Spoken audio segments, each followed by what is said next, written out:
Terus saya berada di kawasan Muara Baru, Jakarta Utara, dan di wilayah ini ada satu bukti ataupun saksi sejarah terkait dengan ancaman Jakarta yang diprediksi akan tenggelam di masa depan. Saya akan tunjukkan saudara.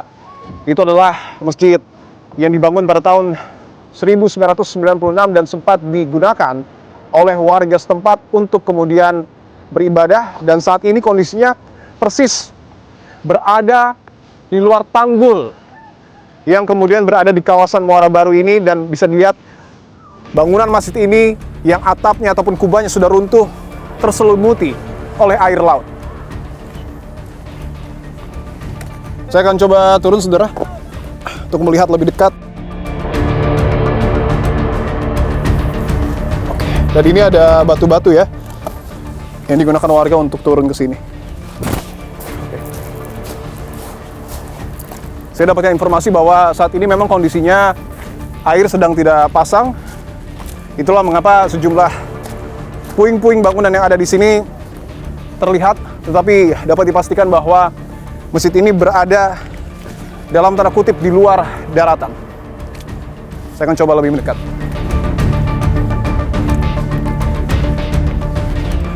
Air laut masuk ke masjid ini sekitar tahun 2000 hingga 2004 ataupun 2006, dan kondisi ini semakin parah pada tahun 2001, di mana nampaknya sejumlah masyarakat sudah kesulitan untuk kemudian beribadah di masjid ini. Dan bisa dilihat ya, masjid yang awalnya berwarna putih dan hijau sekarang karena sering tergerus oleh air laut ini sudah menghitam.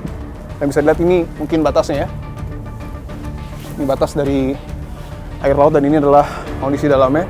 Dan pada tahun 2012, informasi yang saya peroleh bahwa masjid ini secara resmi dinyatakan tenggelam, yang menandakan bahwa permukaan tanah di wilayah Jakarta Utara menurun, dan ditambah dengan permukaan air laut di wilayah pesisir ini naik, hingga seolah membuat masjid ini berdiri di luar dari daratan. Saya akan tunjukkan, ini adalah batu peresmian ya, Musola Wal Aduna, yang kemudian diresmikan pada tahun 1996. Artinya sudah kurang lebih 30 tahun berjalan, dan masjid ini tenggelam di pesisir utara Jakarta.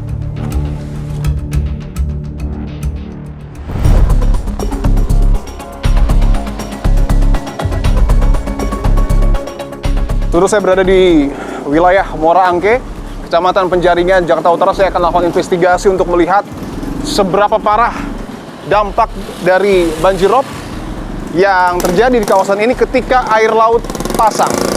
Saya akan didampingi dengan Ketua RW 022 bersama juga dengan anggota LMK. Saya bersama dengan Ketua RW Pak Bani Sadar, dan juga ada anggota LMK Pak Muslimin. Bapak-bapak, terima kasih untuk waktunya. Ya. Pak Bani, saya ingin konfirmasi dulu, wilayah Bapak ini langganan banjirop, Pak? Ya. Di 2024 itu sangat luar biasa sekali banjir rob di wilayah RW 22. Cuma satu RT yang tidak terdampak, RT 11.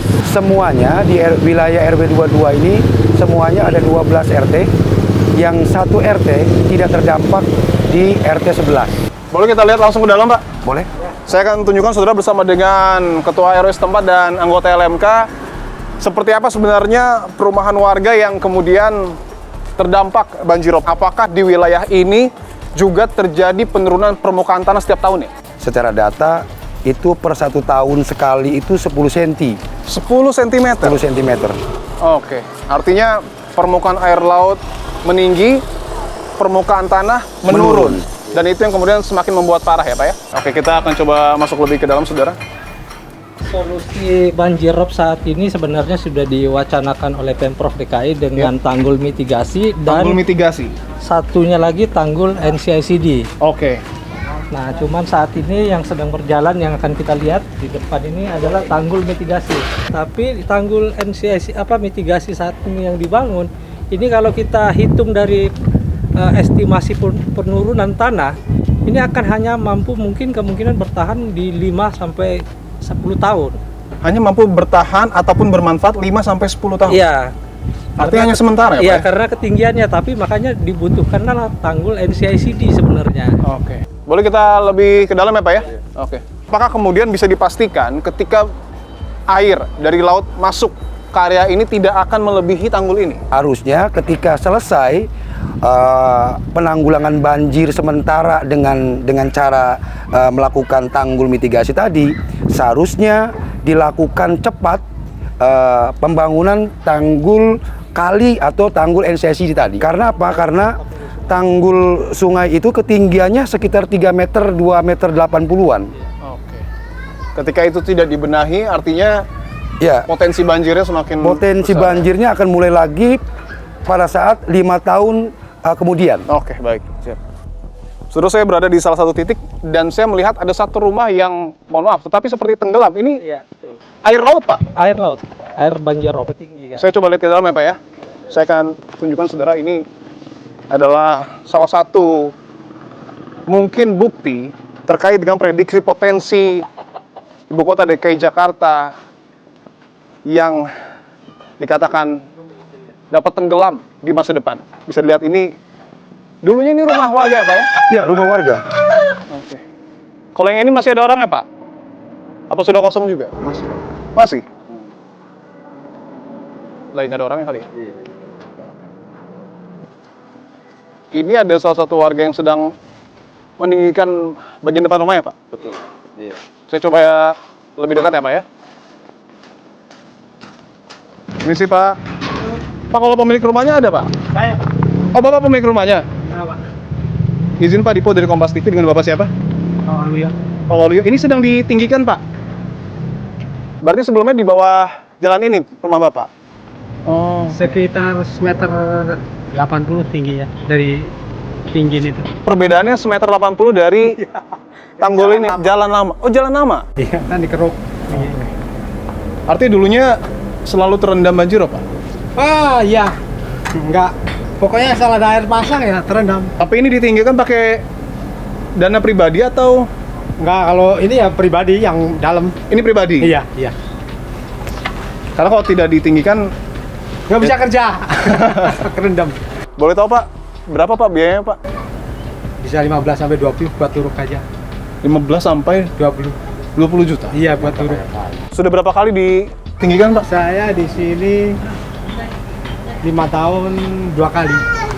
2 kali, berarti kalau dikalkulasi Sudah pakai... 3 kali ini berarti. Ini sudah 3 kali? Iya. Lebih dari 50 juta mungkin? Dulu kan masih jalan lama kan pendek, terus ditinggiin sendiri. Kena jalan ini tinggi lagi. Jadi tinggi tinggi, ini rendah. Apakah Ini akan juga- ada banjir atau tidak? Oke, ini salah satu yang rumahnya masih di bawah juga, Bu ya. Permisi, Bu, dengan Dipo Kompas TV, dengan Ibu siapa? Sukeni, Ibu Suhaini. ya. Ibu emang rumahnya lebih rendah daripada jalan ini ya, Bu ya? Iya, Pak. Ya, kalau banjir mah udah kelelep.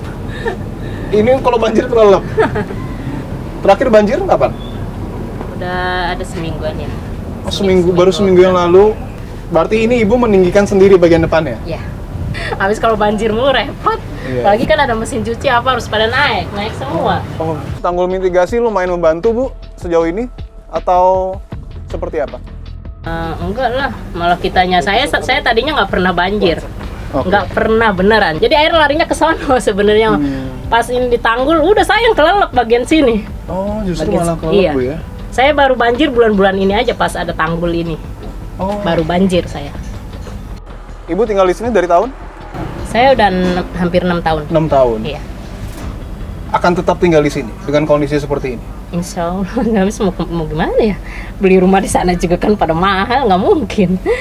Terima kasih banyak, Bu ya. Semoga nggak banjir lagi ke depannya. Amin, ya. Saudara, saya berada di area rumah apung dan rumah panggung ya, Pak ya? Iya. Oke. Ini sudah ada dari tahun berapa? Nah, ini pembangunannya dimulai dari 2024. 2024? Iya. Boleh kita lihat ya, Pak ya? Iya. Ini rumah-rumahnya, Pak? Nah, ini contoh-contoh. Ini rumah panggung ya? Iya. Ini salah satu rumah panggung ya, Bapak-Bapak. Ibu pemilik rumah ini, Bu? Iya, Pak. Sekarang Ibu tinggal di atas. Di atas tidurnya. Area bawah ini sudah tidak bisa ditempati? Enggak, itu kan tempat pawon ngerebus kayak gitu, tapi banjir Pak kalau air pasang gede segini jadi capek. Boleh saya lihat Bu? Iya boleh Pak. Dari sini ya? Iya ya. Izin ya Bu ya? Iya. Ini kalau kerang-kerang ini apa Bu? Buat apa ini?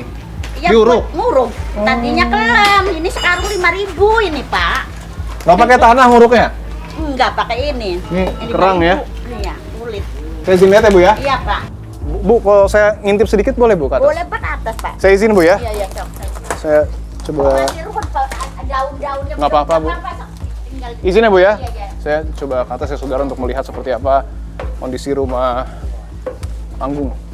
Ini kondisi rumah panggung ya. Oh, ini adalah kondisi rumah apung ya. Karena sesuai dengan namanya, rumahnya ini tidak berdiri di atas tanah tapi berdiri di atas permukaan air ataupun laut di daerah pesisir.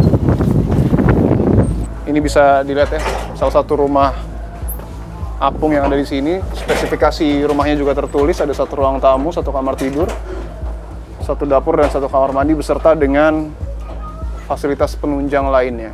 Dan ini memang konturnya karena di atas laut ya Pak, di atas perairan jadi goyang seperti ini. Saya akan coba berbincang.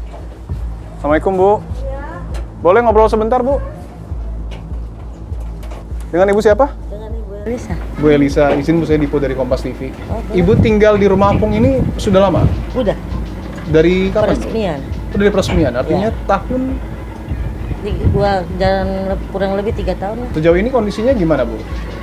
Tinggal di atas Ya biasa permukaan air, ngapung-ngapung. suka bergoyang gitu Bu? Ya, Maksudnya iya namanya kayak kapal, kayak perahu tuh goyang-goyang. Kalau air orang lewat pasang? ya goyang. Kalau air pasang Ya, gimana kita Bu? naik, mumbul ke atas. Oh, tidak masuk ke rumah Ibu, enggak, tapi rumahnya naik alhamdulillah. ya? Iya karena kan, permukaan karena air. bawahnya kan itu tuh, Oke. drum. Oh, bawahnya ini drum-drum Nah, gitu ya, Bu semua ya? di bawah ini drum. Kalau kemarin kan kita juga mengalami cuaca ekstrim Bu ya? Iya. Hujan begitu deras, kondisinya di sini aman. Bocor mungkin atau? Ya, ada sedikit bocor. Itu kan sengnya tipis tuh Pak. Oh, Di dari atas seng tuh, ya? Bukan dari genteng ya? Bukan, mungkin kesangkut-sangkut agak kebuka dikit gitu. Tuh sampai ke sono tuh, rusak tuh ono. Oke, baik. Terima kasih banyak Bu. Ya, Mohon maaf ganggu waktunya. Pak Muslimin, Pak Bani, tadi kita sudah melihat ya Pak ya kondisi dari perumahan warga di RW 022. Dan kita tahu juga bahwa baik pemerintah provinsi ataupun pusat saat ini tengah menggalakkan sebuah program Giant Sea Wall. Tanggapan Bapak? Pembangunan tanggul Giant Sea Wall ini kan akan berdampak kepada pemukiman warga. Ya. Nah, misalnya akses jalannya nanti akan menggunakan asetnya warga. Nah, sementara itu belum ada solusi pada saat itu. Tadi asetnya akan terkena sebagai akses untuk menuju Giant Sea Wall karena di dalamnya kan terdapat pulau-pulau reklamasi.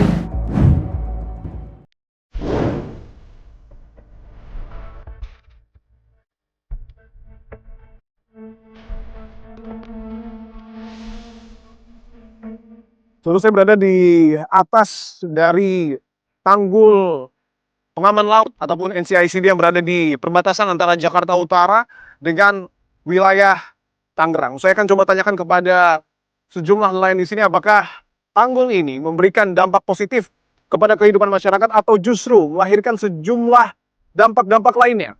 Saya sudah bersama dengan Pak Komarudin, nelayan setempat. Pak Komarudin, terima kasih untuk saya, Pak. Bahwa tanggul ini sudah terbentuk sejak kapan, Pak? Dari tanggul ini udah lalu di tahun 2000, pertengahan 2024. Pertengahan 2024, artinya kurang lebih sudah berjalan hampir 2 tahun ya Pak ya? Iya. Sudah ada dampak positifnya Pak? Apakah masih ada banjirop di perumahan warga? Dulunya belum ada tanggul ini, itu banjirop itu cepat surut karena tidak ada pintu air. Oke. Dengan adanya rop ini, apabila banjir itu datang, hujan, air rop masuk, sedangkan pintu hanya 1. Jadi maksudnya ketika ada tanggul ini justru banjiropnya semakin lama surut? Iya, sering kalau surut karena pintu itunya kecil, pintu airnya. Dan, Itu Pak, yang iya, itu? Oke, bisa ditunjukkan ya pintu air yang ya, sebelah itu. sana? Oke. Dan dibantu dengan pompa mesin hanya 1 berfungsi. Oke. Itu pun pipanya kecil. Pipanya kecil? Iya. Oke. Berapa hari surut ya Pak? Kemarin itu cukup 2 hari. 2 hari. Iya. Sebelumnya? Surutnya tadi hitungan jam lah. Oh, jauh Pasangnya sejam, surutnya pun cepat. Dan Bapak berprofesi sebagai nelayan. Nelayan tradisional. Itu kan untuk dampak ketika banjirop terjadi di perumahan warga. Untuk profesi Bapak sebagai nelayan, apakah tanggul ini juga mempengaruhi mungkin pendapatan ataupun akses? Akses itu mempengaruhi. Aksesnya mempengaruhi? Ya, ketika musim hujan deras, itu kita harus mencari jalan alternatif supaya mencapai perahu sebelum perahu tenggelam. Satu. Yang kedua, saat kita membawa bahan bakar, kita harus muterin tanggul ini. Satu gerigen itu 35 liter. Kita pikul sampai ke perahu. Itu pun mempengaruhi. Saya boleh ajak ke sini ya Pak ya? Ini artinya jalan yang biasanya Bapak lalui dari rumah untuk menuju ke perahu Bapak? Ya. Sejauh ini Pak? Sejauh ini Berapa kilo Pak? kurang lebih ya 500 meter? Ya. Oke. Sebelumnya perahunya di mana? Sebelum perahu hanya di pas tanggul yang jembatan ini, jalanan ini nih. Yang daratan ini ya, Pak? Iya, daratan itu. Oke. Kalau ini kan tadinya laut semua ini. Tadinya laut semua Laut ya? semua. Oke. Artinya ketika, mohon maaf, cuaca tidak baik, Bapak harus buru-buru ke sini untuk memastikan perahu Bapak tidak tenggelam. Iya, walaupun dalam keadaan hujan pun kita pergi kemari untuk menengoki perahu, menimba supaya cepat tenggelam. Kalau kita menunggu berhenti hujan, itu perahu keburu tenggelam karena akses untuk dari rumah ke perahu itu sangat jauh. Ada berapa ini Pak? Kurang lebih perahu di sini? Perahu kurang lebih 65. 65 perahu. Ya, Selama 2 tahun ini apakah ada ketika curah hujan ataupun cuaca ekstrim, ada perahu yang pernah tenggelam? pernah banyak. Contohnya perahu yang dibungkus ini baru kemarin kejadian. Yang dibungkus tuh yang putih ini Pak? Iya, yang kecil tuh. Boleh kita Jalan. ke situ Pak? Boleh. Oke. Saya akan lebih mendekat ya saudara bersama dengan Pak Komarudin untuk melihat kondisi dari tempat bersandarnya perahu ini ya Pak ya. Ini untuk bambu ini dibuat oleh pemerintah atau oleh warga? Oh, ini dibuat oleh ajuan dari proyek. Oh, iya. Cuman dikerjakan oleh para nelayan setempat. Artinya ketika tanggul ini dibentuk, tidak ada mungkin dermaga yang dibuatkan khusus untuk para nelayan? Belum ada. Sampai saat ini? Sampai saat ini belum ada. Artinya ketika ada tanggul ini, para nelayan cukup kesulitan untuk memantau perahunya ya, Iya, Pak ya? Bahkan cukup, tadi benar. ada beberapa yang sudah tenggelam. Tenggelam, iya. Satu perahu, mohon maaf, modalnya berapa Pak?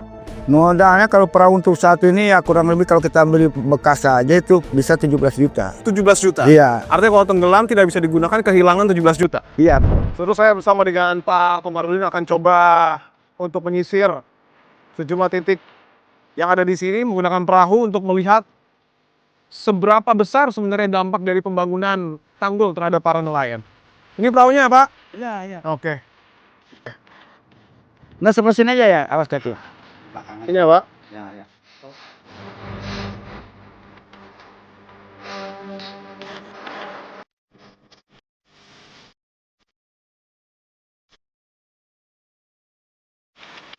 Kita akan coba bersama dengan Pak Komarudin untuk melihat sejauh apa lokasi dari para nelayan untuk menangkap ikan. Untuk posisinya di mana Pak? Untuk menangkap ikan itu biasanya di mana posisinya? Posisinya itu ada di dekat Pulau Bidadari. Dekat Pulau Bidadari? Iya. Yang itu Pak. Tapi dulunya sejauh itu atau lebih dekat? Dulunya lebih dekat. Sebelum ada jembatan ini dia kurang lebih bangsa 20 meter. Dari daratan. Hanya berapa Pak? 25 meter. 25 meter? Ya. Kalau sekarang berapa? Ya kalau sih kurang lebih 500 meter. 500 meter? Ya. Jauh sekali Pak ya perbedaannya ya? Kalau selisihnya Pak, selisih keuntungannya Bapak dapatkan dulu dan sekarang bedanya berapa jauh? Kalau itu dari dulu sama sekarang bedanya setengahnya. Dari penghasilan 100 bisa mencapai sekarang 50 ribu Pak. Iya. Itu per apa Pak? Per kilo. Karena dulu harga murah tapi saya banyak. Karena berhentinya sejak musim itu nggak ada musim timuran paratan. Ada terus ikan. Kalau sekarang itu ikan jarang. Dan ini adalah pulau-pulau ya ataupun reklamasi yang kemudian sudah ada di ibu kota DKI Jakarta selama berapa tahun tentunya, dan ini turut mempengaruhi kondisi para nelayan untuk mencari nafkah.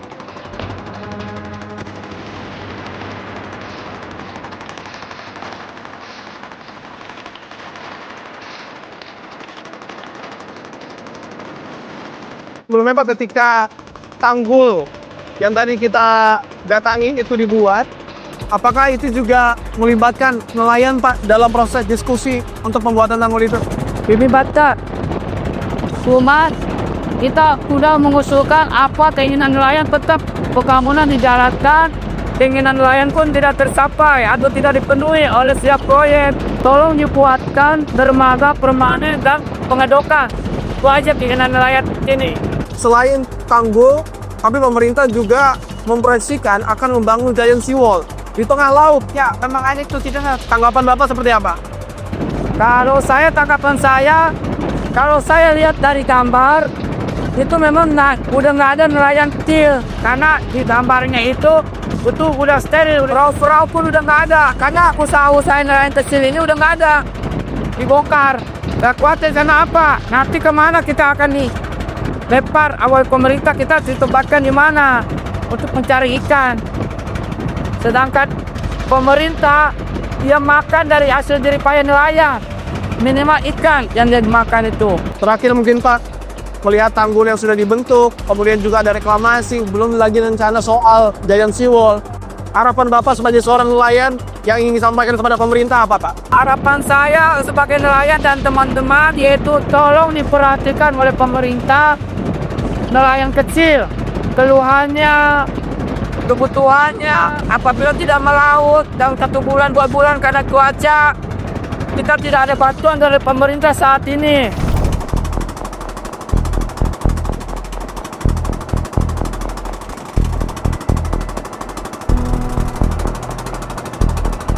Ini adalah tanggul yang kemudian sudah dibangun oleh pemerintah Provinsi DKI Jakarta, NCICD, tapi emang sayangnya ada dampak-dampak lainnya yang kemudian dirasakan oleh para nelayan, yaitu tidak adanya dermaga permanen yang kemudian menyulitkan mereka untuk memastikan kondisi kapal mereka aman ketika memang cuaca sedang buruk, saudara.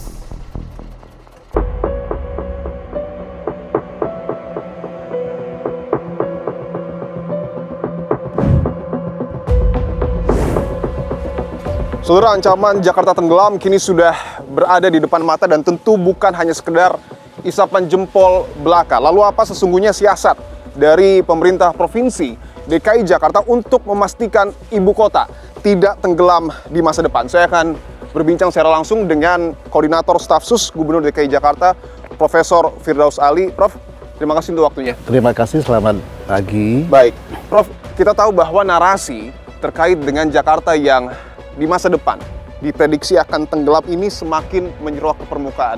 Apa siasat dan strategi dari Pemprov DKI Jakarta untuk memastikan bahwa ibu kota kita tidak tenggelam di masa depan? Laju turun muka tanah kita di Jakarta ini tertinggi di planet ini saat ini, setelah Mexico City, Bangkok, Yokohama, dan Jakarta. Tertinggi di dunia.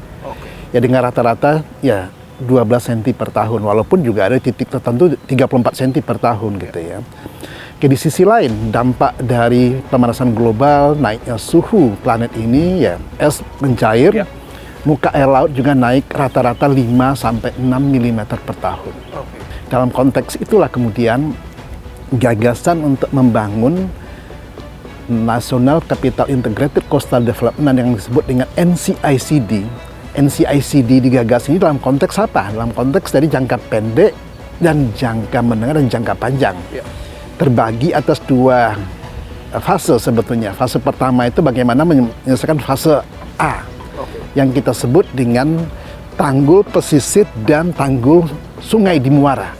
Dan untuk tempat kita berdiri saat ini, Prof, ini tanggul pesisir yang tadi Prof sebutkan. Ya. Mungkin bisa dijelaskan, Prof, landscape ini akan seperti apa? Oke, ini kita sekarang berada di dekat Ancol ya.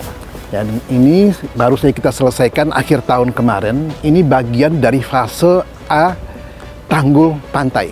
Saya ingin tanyakan bahwa sebelumnya, Prof Firdaus, narasi soal tidak hanya NCICD, tetapi juga Giant Seawall, ini menjadi pertanyaan di tengah publik. Saya ingin tanyakan, apakah ini yang disebut dengan Giant Seawall? Oh tidak, tanggul lepas pantai itu kita sebut dengan fase B dan C. Oh. Jadi itu yang kita sebut dengan giant seawall. Kalau ini bukan giant Ini seawall. bukan giant seawall ya? Ya, tapi adalah tanggul pantai pesisir bagian dari NCICD, giant seawall juga bagian dari NCICD. Oke, boleh kita lihat, Prof? Sekarang kita sengaja meninggikan jauh lebih tinggi dari tanggul-tanggul yang sudah kita bangun selama ini. Oke. Tujuannya buat apa? Setidaknya dalam katakan 20 tahun ke depan sampai giant seawall terbangun, ini efektif untuk melindungi daratan Jakarta. Untuk tingginya ini berapa, Prof? Ya, 2,4 meter. 2,4 meter. Ya, dari Oke, dan mean ini sea level sebetulnya. dari muka permukaan air laut rata-rata. ya? Untuk anggaran sendiri total selama pengerjaan ini? Tentunya anggarannya sangat besar sekali. Ya. Kalau kita ingin menyelesaikan tanggul fase A ini semuanya, ya setidaknya kita butuh anggaran ya lebih dari 15 triliun. Lalu untuk giant seawall yang nantinya akan ada di ibu kota, posisinya di mana, Prof? Oke, jadi kalau kita tarik garis lurus dari Marina Ancol ini, kira-kira 9,6 km nanti dari sini ke 9,6 km, artinya Ya. di tengah laut. di tengah laut. Ya, dengan kedalaman rata-rata 16 sampai dengan 19 meter batimetrinya, minus di bawah gitu kan. Tanggul NCICD fase B dan C yang kita sebut dengan giant seawall, ya kira-kira panjangnya nanti kira-kira 42 km. Untuk di wilayah Jakarta. DKI dan plus sedikit Banten dan sedikit Bekasi. Oke. Ya, totalnya. Lebar di permukaannya 250 meter. Iya. Otomatis di bawah base-nya itu kira-kira hampir 750 meter. Oke. Jadi kita akan mendapatkan tambahan daratan baru di luar reklamasi yang akan kita selesaikan nanti. Di atasnya itu nanti akan ada spot kawasan pengembangan terpadu. Nanti akan ada MRT di sananya, akan ada LRT, akan ada highway, dan ada kemudian kawasan bisnis. Boleh kita ke sana, Ayo, Pak ya? ayo, Oke, ayo. saya akan tunjukkan saudara, ini adalah tanggul pesisir ya, dan berbeda dengan giant seawall. Ketika tadi disebutkan bahwa tanggul pesisir ini ataupun fase A dari NCICD ini sudah rampung, sementara masih ada pekerjaan ke depan giant seawall di Jakarta di tengah laut. Proses pembagian pekerjaannya dengan pemerintah pusat seperti apa? Tanggul giant seawall Ya. NCICD yang B dan C tadi ini membutuhkan biaya yang sangat masif sekali. Sangat masif sekali. Ya, kenapa? Karena kita harus mereklamasi daerah yang di tengah laut. Kita akan mencarikan skema pembiayaan yang tidak tergantung dari APBD maupun APBN. Oke. Tetapi bukan berarti tidak ada APBD, APBN, tetap ada, karena itu bentuk komitmen dari pemerintah baik pusat maupun daerah dalam rangka serius yang melindungi Jakarta, ya, dan perkiraan untuk wilayah DKI Jakarta sendiri itu ya sangat masif sekali. Setidaknya kita butuh 120 triliun 120 triliun hanya untuk di Jakarta. DKI saja. Oke. Yang kemudian jadi pertanyaan juga bahwa ini semacam mimpi besar dari pemerintah kita untuk kemudian membangun giant seawall katakanlah di sepanjang Pantura. Kalau tidak salah panjangnya bahkan hampir 500 km. Dan untuk di wilayah Jakarta sendiri pertanyaannya dimulainya kapan? Kita mengharapkan September tahun 2026 ini sudah kita mulai dengan membangun perkampungan nelayan modern terpadu. Akan ada tempat pelelang ikan, akan ada cold storage, akan ada hunian nelayan, dan akan ada dermaga untuk nelayan, dan juga ada sekolah untuk nelayan. Apakah kemudian ini sudah dapat dipastikan, bahasa sederhananya mungkin tidak ada kebocoran atau hal-hal lain yang kemudian bisa saja kembali mengakibatkan potensi ibu kota kita tenggelam? Kita ingin memastikan bahwa kota ini akan eksis katakan 5 abad, 10 abad ke depan. Ya. Untuk itulah kemudian sistem proteksi yang kita bangun harus betul-betul paripurna.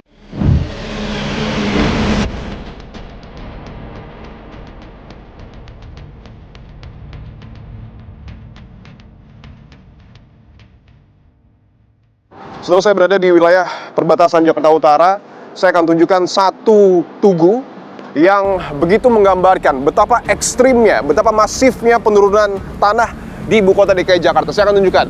Ada tulisan di bagian paling atas, permukaan tanah di Jakarta Utara tahun 1974.